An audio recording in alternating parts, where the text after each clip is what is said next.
Hey everybody, it's Jason Blaha here, and today I want to talk to you guys about the newest meta-analysis on this topic. This is actually, I think, the only meta-analysis that's been done on branched chain amino acids, and it's pretty interesting. So let me put on my +5 out of weaponsmithing, work on skilling up my crafting a little bit, and let's talk about this. You know, there's a personal backstory with me and branched chain amino acids. A lot of you know a few years ago when I was fairly new to YouTube, less than 20,000 followers, I made a video that I didn't even think was controversial. I didn't think it would be interpreted that way.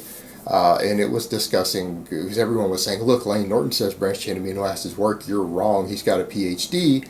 And I was like, but his studies on it, his doctoral work is biased. It was done on rodents, not humans, and it's biased. He's been a sponsored athlete and everything for Scivation for years.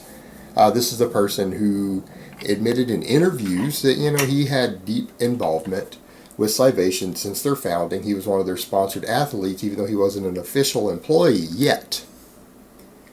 He wasn't yet, but he was later. This makes this research biased, and it's done in mice, guys. Come on, this isn't relevant to humans. And that actual video was his primary focus of the lawsuit when he tried to sue me and claimed it was slander and everything else. When it's true, everything I said there is true. That it would be considered financial bias. That would mean that research shouldn't be taken overly seriously, obviously for multiple reasons. And again, that's not even a personal attack. That's normal in science. Like people who have biases, and you can see that there's a personal or a financial bias towards a finding for that person, that reduces the weight of evidence. And that's normal in science. That's not even a personal attack on someone. But the thing is, that was the start of the chain of events that resulted in a big, massive lawsuit and all sorts of problems. And you guys know all about that. Well, here we come around full circle. You still have that company, Scivation, whose number one selling product is a branched chain amino acid product. It is their number one selling product. This has been studied in labs now, and what do we have? A meta-analysis. And here's what this meta-analysis found. They have found that when branched chain amino acids are taken by themselves, meaning that's the only thing you take, and by themselves meaning there's nothing to cause elevated insulin levels thrown in, meaning a bunch of dextrose or something, or the other amino acids aren't present, meaning you just have those three branched chain amino acids without the whole host of essential amino acids, which there's 8 of them. They don't show any anabolic response. They showed no anabolic response. And even worse, that's when taken orally. But people are like, well, what about when they're done intravenously? Well, a couple studies were done to where they gave them to people intravenously. And now a bunch of people are going to be like, well, how's that practical for the real world? It's not. It's just to see what they could do with it. And they did one study where people were put on an IV for 3 hours and infused this, and another one where I believe it was 12 hours. So they're hooked up to an IV bag for 12 hours. In these studies, it was not kind at all to the branched chain amino acids. They found the blood levels of them increased dramatically, meaning the blood coming out of these people had a lot of extra branched chain amino acids. You would expect that. They were infused with it. What they found is that total net protein turnover was reduced. The problem is that the branched chain amino acids, when concentrations start going up, are anti-catabolic. And people say, well, that's a good thing, right? No. It's not always a good thing, because if you have things going on that stop the catabolic responses from training, you won't gain muscle mass from the training. I'm going to repeat that again. If catabolic response is blunted during your training sessions and immediately after your training sessions, muscle stimulation is blunted also. All right, you have to have disruption of tissue proteins from your resistance training for you to gain muscle from them. It is a requirement for the actual weight training to produce muscle growth. You have to disrupt tissue proteins. Well, what they found with this is that total protein synthesis and turnover was actually reduced. So in theory, you shouldn't gain any muscle at all from this, and in some cases you would gain less muscle from this, meaning the branched chain amino acids, when they were highly concentrated, in theory could be blunting the muscle growth response.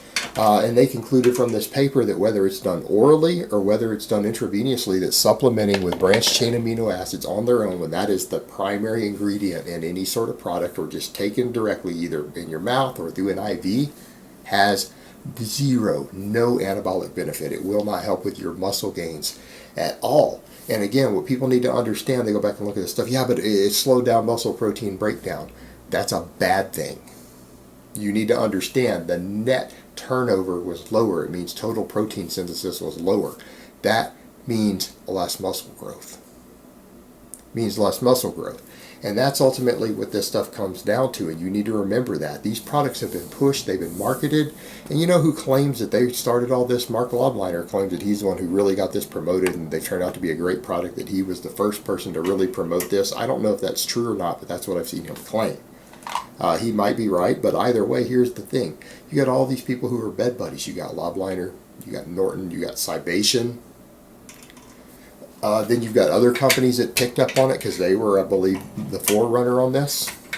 All these guys are involved, and now when we study these products, we're finding they don't improve muscle gains. And this is one of the products that have been so hyped over the years. So many people use branched chain amino acids. I mean, even people who are into intermittent fasting are like, well, because they produce the, anabolic signal, then we could take these while fasted, and it should blunt the catabolic responses of the fasting. Well, here's the thing. These products don't help with muscle gains. They don't help with muscle gains. If they don't help with muscle gains, they're not going to help with muscle retention either. Because, again, you have to understand the relationship between catabolism and anabolism, the breakdown and rebuild up. It's an important step. So here's the thing. It turns out these products are basically completely useless. In other words, to even get the anabolic benefits from branched chain amino acids and leucine and all that, what do you have to have? You have to have all the other stuff present. And if you're just adding those to your diet without adding subsequent amounts of all the amino acids, guess what? There's no anabolic response. There's no muscle growth. There's no gains. So in other words, we've isolated something from food and we produce it in a lab, and when it's taken out of the food and isolated by itself, it doesn't have the benefits that the food had. In other words, eating a piece of chicken, hell, even eating a piece of soy. Let's say you're a vegetarian, you don't want to eat chicken. A hunk of soy protein, some rice protein. The protein in beans has more anabolic benefit. In other words, more meaning it has some. More, a little bit is more than zero. I think we can all agree with that. Having a little bit of something is more than zero, more than nothing. The branched chain amino acids are zero, nothing, no gains, not a zip zilch. That's what the studies are finding. There is no benefit. And this is a meta-analysis, guys. You need to understand, meta-analysis is the consensus, the closest thing you're going to get to a consensus on something, where they look at all the available studies. And what they generally found is that the most of the studies showed no benefit, and some of the studies showed a reduced benefit, meaning hypothetically, if that data is true, the branched chain amino acids, when taken in large amounts in isolation, could actually reduce muscle gains. So we have a product that's been pimped and marketed all over the place that, in the worst case scenario, based on the data, could actually slightly slow your muscle growth in theory. But what we do have, it's not in theory anymore, is that it doesn't help with muscle gains at all. Because again, we go back to the point where people say, well, I just add it to a protein shake. You added it at a higher ratio than the other essential amino acids, which are already there. That means no benefit. In other words, you would have to actually have an amino acid supplement that contained all the essential amino acids in the right balance with the branched chain amino acids to get any benefit. But you know what? Why do we need a product for this? Protein sources can be bought cheap at the grocery store. They're just food. Food is actually better than this substance. It serves no purpose. It serves no benefit for you. Let that sink in. And how hyped up has this product been marketed? It's been marketed by everyone. Everyone out there has been pushing branched chain amino acids. How many coaches, how many bodybuilders, how many people out there have been pushing and pimping these products for a decade now? How many YouTube channels? And it turns out it doesn't do anything. It has no benefits. And that's fascinating, because here I am, hell, I've been sued over this topic. I have been sued over this topic. hundreds of thousands of dollars have been spent around this topic in litigation and everything else. And the net result, it turns out the products are actually useless based upon the science.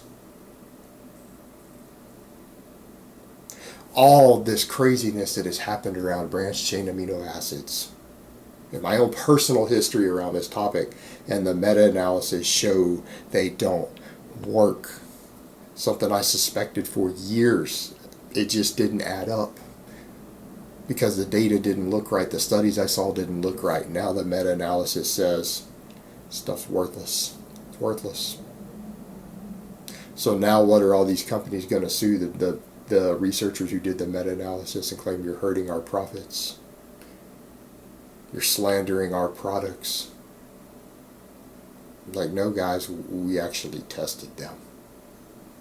They don't work. How many of you guys are out there buying it saying, well, just in case it works? You don't have to anymore. The meta-analysis says it doesn't work.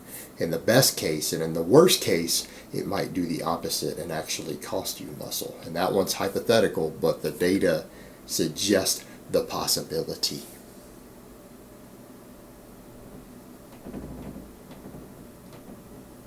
I feel a little bit vindicated on this one at this point. You guys can look at the data for yourself. I'm going to link the meta-analysis down below. So I hope this has been informative, and I will talk to you guys next time.